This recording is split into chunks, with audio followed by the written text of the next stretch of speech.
देखिएगा, एक अब उसको कहिए कि जमात है ट्रेन में आप लोग सफ़र करते होंगे, देखते होंगे ट्रेन में एक जमात भीख मांगती है। वो जमात कौन सी जमात है वो समझ रहे हैं? समझ गए? हाँ, सब समझदार बेटा।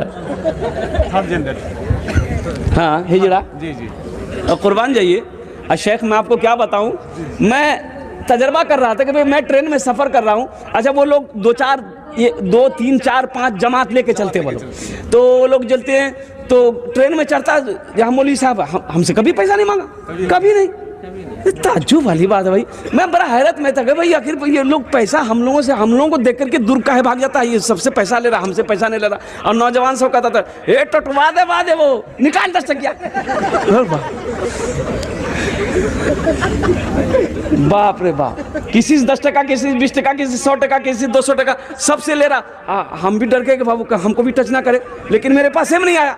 तो हमने देखा कि जब भी देखा स्टेशन में हो, प्लेटफॉर्म पे हो, लेकिन पैसा नहीं ले रहा। एक दिन बैंडिल से हम गाड़ी पकड़े किशनगंज के लिए, तो 2 4 5 चढ़े, तो मेरे भी ख्वाहिश हुई, 10 रुपए का नोट निकाला, मैंने बढ़ाया कि बाबू इसको ले लो। बोला नहीं मौलवी साहब रखिए आप। हम बोले रखिए, इधर आओ। उसको बोला है, हम बोलेगा अच्छा ये बताइए आप लोग हमसे काहे न पैसा लीजिएगा? बोला नहीं लेंगे। तो काहे न लेते हो? तो बोला कि हम लोग दाढ़ी वाले को मर्द समझते हैं, हम लोग मर्द से पैसा नहीं लेते हैं।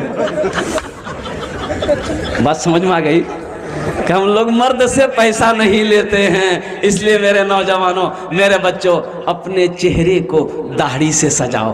देखो हमारा लिबास भी वैसा नहीं है, हमारा किरदार भी अब दिन ब दिन क्या कहते हैं कि ऐसा बनता जा रहा है, अखलाक भी ऐसा होता जा रहा है। ना नाम अच्छा है, ना किरदार अच्छा है, ना लिबास अच्छा है, और कुर्बान जाओ शक्ल भी अच्छी नहीं है, तो कोई कौन पहचानेगा कि ये मुसलमान है क्या?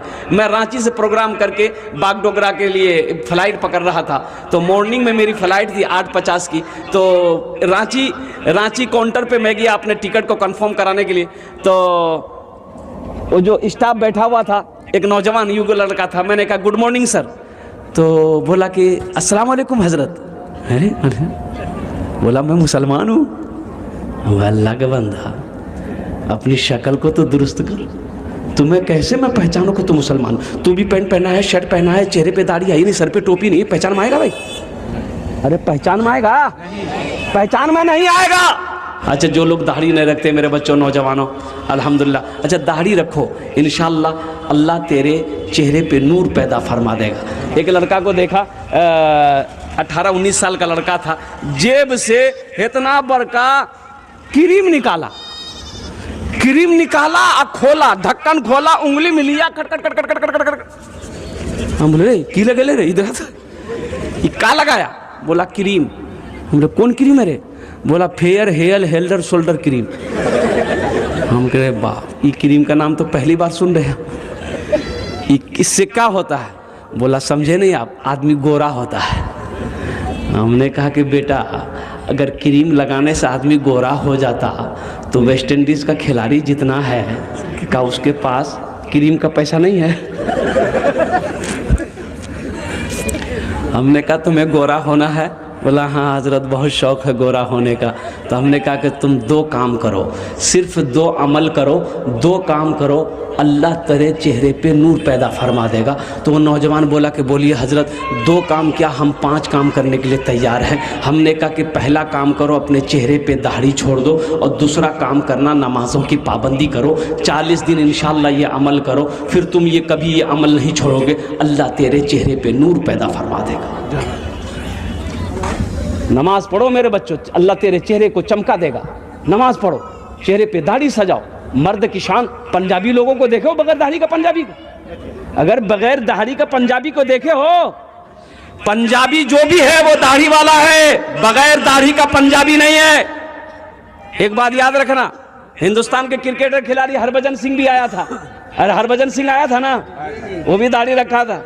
लेकिन कुर्बान जाओ मुसलमानों, ये दाढ़ी मेरे लिए थी। मर्द की शान है, दाढ़ी मर्द की शान है, मोमिन की पहचान है। दाढ़ी नबी की सुन्नत है, एक अजीम सुन्नत है।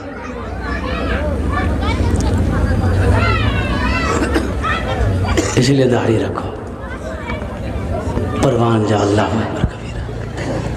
इसलिए मौजूद सामने ने कह रहा हूँ, मैं ये कह रहा था मेरे बच्चों कि आखिरत की तैयारी, कब्र की तैयारी, तो लोगों ने पहचाना, वो लाश जो मिली थी ना, लोगों ने पहचाना, बोला कि नहीं मुसलमान है। तो फिर क्या किया जाए? तो बोला कि भाई देखो चंदा करते हम लोग और कफन दफन का इसका इंतज़ाम करो। तो लोग चंदा किए, कोई 50 टका दिया, कोई 100 रुपया दिया, लोग इसी तरीके से चंदा किए, चंदा करके कफन का इंतज़ाम हुआ, गुस्ल दिया, जनाजा पढ़ के दफन कर दिया। और पता है सिर्फ 2 दिन के बाद, दफन करने के 2 दिन के बाद एक VIP गाड़ी उस बस्ती के अंदर घुसती है। लोग निकलते, लोग जमा हो गए, भाई ये कौन है, ये लोग इस बस्ती में क्या कर रहे हैं, VIP लोग। तो लोगों ने पूछा कि ये बताइए आप लोग 2 दिन पहले किसी लावारिस लाश को दफन किया है? लोगों ने कहा कि हम लोगों ने दफन किया है। उसमें से 2 लड़का जारो कतार रोने लगा। तो